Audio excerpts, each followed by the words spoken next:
نحمده ونصلي على رسوله الكريم اما بعد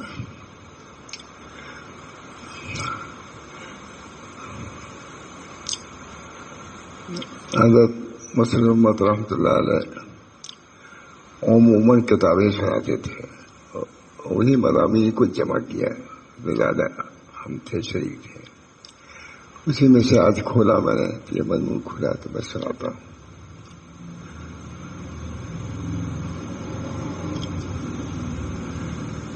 فرماتے ہیں مجلس میں فرماتے ہیں، عام مجلس میں ہو سکتا ہے علماء بہت بڑے بڑے رہے ہوں، ان کو دنیا میں ایمان ٹھیک کرنا چاہیے۔ دنیا میں آئے ہو تو صرف کھانے پینے میں اپنے وقت کو ضائع نہ کر دو، بلکہ ایمان کی بھی فکر رکھو۔ پر دنیا میں ایمان ٹھیک کرنا چاہیے، اس کے کمال کی فکر کرنا چاہیے، ایمان کامل ہم کو مل جائے، ایمان کامل ہے۔ اس کے لیے جو محنتیں زیادہ ہوتی ہیں بزرگوں کے یہاں، وہ کمال ایمان ہی کے لیے، ایمان ہونے کے باوجود یا الذین آمنوا آمنوا، یا الذین آمنوا آمنوا، اے ایمان والو اپنے ایمان کو کامل کرو۔ ترجمہ صرف یہ ہے، اے ایمان والو ایمان لاؤ، یہ اس کا تفسیر، اس کی تفسیر یہی ہے، یا الذین آمنوا، اے ایمان والو اپنے ایمان کو کامل کرو۔ یہ نہ سمجھو کہ ایمان ہم کو مل گیا، ایمان کے بھی درجات ہیں، ایمان درجات ہے نا، مرکات لکھتے ہیں الایمان و درجات، ایمان کے بھی درجے، کئی درجے انہوں نے شمار کرائے ہیں، بہت مضمون ہوگا، بہت طویل مضمون ہے کہ ایمان کے بھی درجے ہیں۔ انہیں ایمان کی ترقی کے لیے آدمی کوشش کرتا ہے اور اس کو آخر تک کوشش کرتے رہنا چاہیے، ایمان میں کمال پیدا ہو جائے۔ حضرت بہت ایک واقعہ سناتے تھے، کہیں ایک بزرگ بیٹھے تھے، ایک چڑیا بیٹھی ہوئی تھی در پر اور کچھ ایسی حرکت کرتی تھی جیسے ان بزرگ کو ہوا، کسی نے کہا کہ یہ کیا کر رہی تھی؟ کہیں ان حرکات سے وہ یہ کہہ رہی ہے کہ ایمان کامل نہیں، ایمان کامل کرو۔ پوری بات نہیں کہہ رہا ہوں، مطلب کہ ایسا ہوتا ہے کمال ایمان۔ اللہ میں نے اصل کمال، اے اللہ ہم آپ سے کمال ایمان کا سوال کرتے ہیں، یہ ضروری ہوا سب کے لیے۔ للایمان درجات ہے، یہ ہے صاحب وللعلم درجات، علم کی بھی درجات ہیں، عبادت کی بھی درجات ہیں، عمل کی بھی درجات ہیں۔ اللہ تعالیٰ ہم سب کو درجات عالیہ تک پہنچا دے، بہت اللہ تعالیٰ اس کی کوشش ہونی چاہیے۔ دیکھیے آدمی کو ایمان ٹھیک کرنا چاہیے، یہاں حضرت کی تقریر ہے، ہمارا لکھا ہوا ہے، جمع کیا ہے، یہ مریض بیان کیا تو اس کو نقل کر لیتے تھے۔ پہلے تو کاغذ اور قلم خود ہی لکھتے تھے، مطلب ٹیپ سے نہیں، ٹیپ تھا ہی نہیں اس زمانے میں، تو اسی سے پھر صاف کرتے تھے۔ پھر اس کے بعد ٹیپ ریکارڈ آ گیا، پھر اس سے نقل کر کے پھر تب بھی پوری مجلس بنانا، پوری مجلس 1 گھنٹے قریب، اور اس کو صاف کر کے بڑی بات سنا دیتا تھا۔ علماء کو تعجب ہوتا ہے کیسے سنا دیتے تھے، 1 گھنٹے کی تقریر ہوگی، دیکھیے جتنی بڑی ہے۔ اللہ تعالیٰ کا شکر ہے کہ یہ کام لیا حضرت نے مجھ کو، اللہ تعالیٰ۔ ایک صاحب پہلے جو لکھتے تھے بہت اس سے کہا ہے کہ ماشاء اللہ آپ کا زمان تیار ہو گئے ہیں، مجھے ان کی اب ضرورت نہیں، ماشاء اللہ۔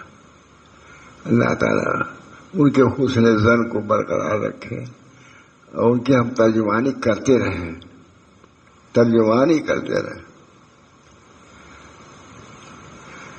فرماتے ہیں کہ ایک آدمی کا انتقال ہو گیا،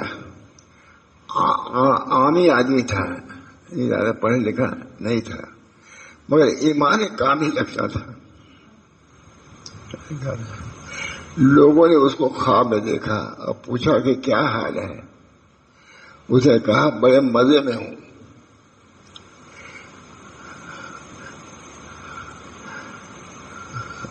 مشعلہ روشن ہے اور قبر نور ہے. یہ قبر میں بھی مشعل سے آگ جل رہے ہیں. اسے کہا بڑے مزے میں ہوں. مشعلہ روشن اور قبر میں نور ہے. تو جب نور ہے تو وحشت کا کیا سوال ہے؟ قبر میں جب نور ہے تو وحشت کا کیا سوال؟ اللہ تعالیٰ آپ جانتے ہیں کہ یہ نور جو اس قبر میں روشن تھا وہ کس چیز کا نور تھا؟ وہ ایمان ہی کا نور تھا. الایمان نور، ایمان نور ہے. یہاں پر اسی نور کے لیے بزرگوں کو پانے جاتے ہیں. اللہ تعالیٰ ہم سب لوگوں کو بزرگوں کا جو یہ قلبی نور ہے اس سے بھی حصہ عطا فرمائے. اسی لے جاتے ہیں. وہاں نور محمد صاحب کے یہاں فلاں گئے، ان کے یہاں فلاں گئے، وہ سب اسی نور کے لیے جاتے ہیں. اللہ تعالیٰ آپ جانتے ہیں کہ یہ نور جو اس قلب میں روشن تھا وہ کس چیز کا نور تھا؟ تو وہ ایمان ہی کا نور تھا. اس لیے اللہ سے دعا کرنا چاہیے کہ اللہ تعالیٰ ہم کو نور ایمان سے منور فرما دے. کہنے میں کیا حرج ہے؟ اللہ تعالیٰ ہم کو ایک واقعہ شاید ہو آگے دیکھا کہ ایک چڑیا تھی، ایک بزرگ تھے بیٹھے، ایک چڑیا طرف میں بیٹھے ہوئی تھی اور کوئی بولتی تھی یا کچھ ایسے کرتی تھی. تو انہوں نے بزرگ سے کہا وہ چڑیا ہمارے کیا کہتی ہے، مجھ کو چڑھاتی ہے کہ کیا کرتی ہے. بہت حضرت سے سنا ہوا ہے، دیکھا ہوا ہوگا. نے کہا وہ آپ کے ایمان کا نور ہے، لیکن آج میں اس میں کوتاہی کی ہے. اس بنا پر وہ چڑیا اس نور کی شکل میں آ کر کے وہ کہتی ہے کہ تم اس دولت سے بھی محروم ہو. چڑھانے کا طور بہرحال یہ واقعہ بہت سناتے تھے. معلوم ہوا کہ نور بھی مجسم بھی ہو جاتی ہے، نور بھی مجسم ہو جاتا ہے چڑیا. سکندر اس پر ایک واقعہ سنیے، یہ بہت سناتے تھے. سکندر بادشاہ جہاں جاتا تھا وہاں کے بزرگوں سے ملتا تھا اور شیخ کے لیے اور فتح کے لیے دعا کراتا تھا کہ ہماری جیت ہو جائے، فتح ہو. اور فتح کی نسبت اس کی طرف کرتا تھا جو فوج کو یہ خیال ہے، اور فتح کی نسبت ان کی طرف کرتا تھا. جہاں جاتا تھا بزرگ سے دعا کراتا تھا. جب فتح ہو جاتی تھی تو کہتا تھا کہ فلاں بزرگ کی دعا سے، آج بھی اسی لیے فلاں بزرگ کی وجہ سے ہم کو فتح نصیب ہو گئی. تو فوج کو یہ خیال ہوا کہ فتح ہم لوگ کرتے ہیں اور نام ان بزرگوں کا ہوتا ہے. فتح سے مشقت ہم برداشت کرتے ہیں اور نام ان بزرگوں کا ہوتا ہے. چنانچہ ایک معمولی قلعہ پر حملہ کیا اور قلعہ کا محاصرہ کیا، مگر کافی دنوں سے پتہ نہیں ہو رہا تھا. اس لیے سکندر نے لوگوں سے پوچھا کہ کوئی بزرگ بھی یہاں رہتے ہیں تو ان کے پاس جائیں، تاکہ اس کے پاس جائیں اور ان سے دعا کرائیں. لوگوں نے بتایا کہ ہاں ایک بزرگ ہے جو فلاں پہاڑ کے درہ میں رہتے ہیں. چنانچہ وہ ان کے پاس گیا. سکندر نے دوری سے کہا. چنانچہ وہ ان کے پاس گیا، ہاتھ میں لالٹین لیے ہوئے تھا. جیسے ہی ان کے پاس پہنچا انہوں نے کہا کون ہے؟ سکندر. نہیں پوچھا اسے، نہیں کوئی معلوم نہیں کون ہے. کہا سکندر. یہ بھی واقعہ برابر سناتے رہتے تھے. اور میں اتنے دنوں سے پہنچا. انہوں نے کہا کہ کون ہے؟ سکندر. سکندر نے کہا کہ آپ یہ کیسے پہچانا کہ میں سکندر ہوں؟ تو فرمایا کہ میں اتنے دنوں سے اللہ اللہ کرتا ہوں، کیا میرے دل میں اتنی بھی روشنی نہیں ہوگی جتنی تیری لالٹین میں ہے؟ یہ بہت سنا دیتے. لالٹین کی وجہ سے پہچان، تم پہچان لیا ہم کو، لیکن ہم نے تمہیں لالٹین کی وجہ سے نہیں پہچانا. میں ہی پہچان لیا کہ تم سکندر ہو.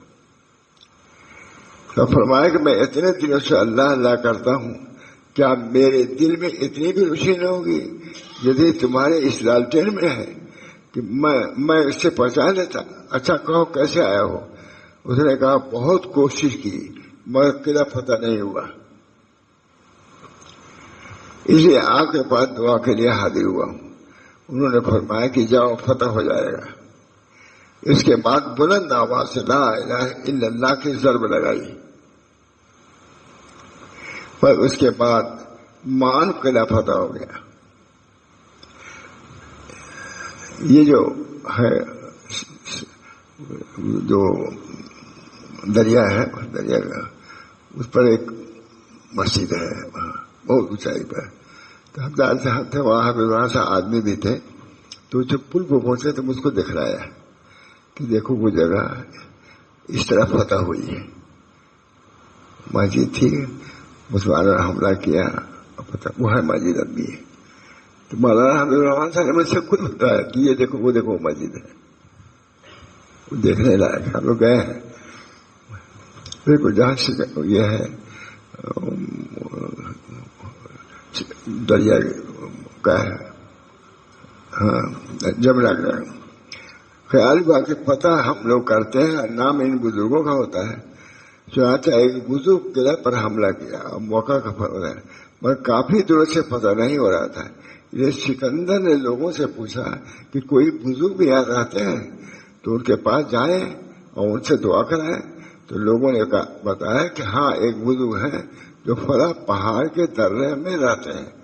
چنانچہ وہ ان کے پاس گیا اور ہاتھ میں لالٹین لیے ہوئے تھا۔ جیسے ہی ان کے پاس پہنچا انہوں نے کہا یہ کون ہے؟ سکندر۔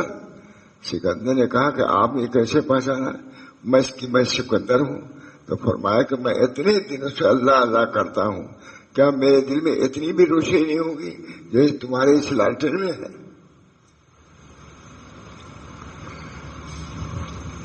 کہ میں اسے پہچان لوں؟ اچھا کہو کیسے آئے ہو؟ اس نے کہا کہ بہت کوشش کی مگر قلعہ فتح نہیں ہو رہا ہے، اس لیے آپ کے پاس دعا کے لیے حاضر ہوا ہوں۔ انہوں نے فرمایا کہ جاؤ فتح ہو جائے گا۔ اس کے بعد بلند آواز سے لا الہ الا اللہ کی ضرب لگائی، پھر اس کے بعد مان قلعہ گر پڑا، فتح ہو گئی۔ تو سکندر کے سپاہیوں نے کہا کہ واقعی بات یہ ہے کہ جو قلعہ فتح ہوتا ہے وہ بزرگوں کے دعا ہی سے ہوتا ہے، ہمارا خیال غلط نکلا ہے، ہم اپنے ٹھیک ہے۔ یہ کہہ رہا ہوں کہ لا الہ الا اللہ کو اللہ تعالیٰ نے بہت زبردست قوت دی ہے۔ میں یہ کہہ رہا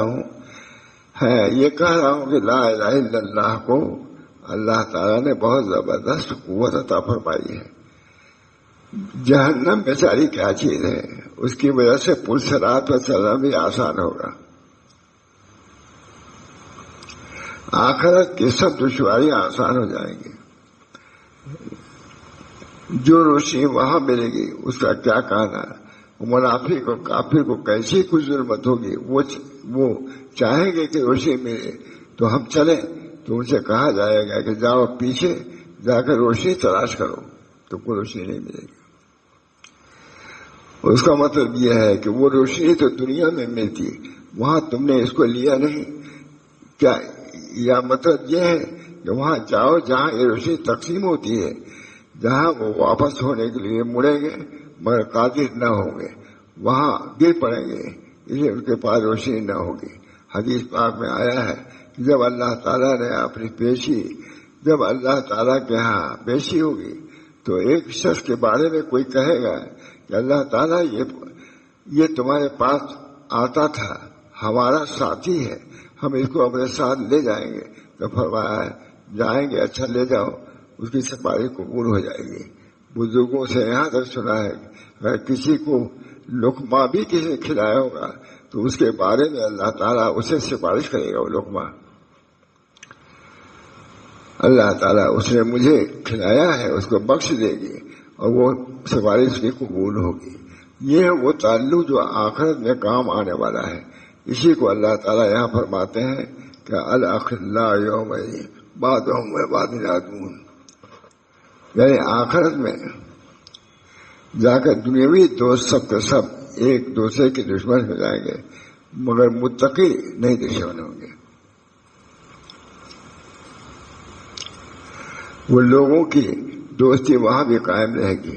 حضرت مولانا اشرف علی تھانوی کتابوں میں دیکھا ہے کہ حضرت معین الدین چشتی یا ان کے شیخ خود خواجہ ہارونی کا واقعہ ہے کہ ایک مرید کے جنازے میں قبرستان تشریف لے گئے، جہاں اس کو دفن کر دیا تو لوگوں نے حضرت کا چہرہ دیکھا جیسے پریشانی کے آثار ہوں۔